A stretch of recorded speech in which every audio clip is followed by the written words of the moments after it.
Level پہ بعض اوقات اترنا پڑتا ہے۔ وما ہوا بالہزل، قرآن کوئی، اب یہ وہ لفظ میں بولنا نہیں چاہتا، اگر اس کا صحیح ترجمہ کیا جائے نا کہ یہ بکواسیات نہیں ہے، یہ پرپسفل کلام ہے۔ لا حول ولا قوت الا باللہ۔ ہزل کا معنی بکواس کس لغت اور کس ڈکشنری میں لکھا ہے؟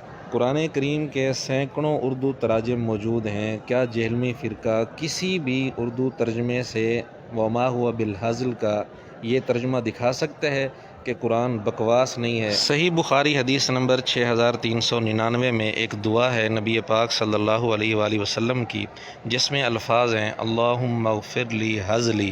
کیا ہزل کا ترجمہ جہلمی فرقہ یہاں بھی بکواس کرے گا؟ تو پھر کیا ترجمہ ہوگا نعوذ باللہ؟ اصل میں یہ لفظ سنجیدگی کے مقابلے میں بولا جاتا ہے اور اس کا معنی ہے مزاح۔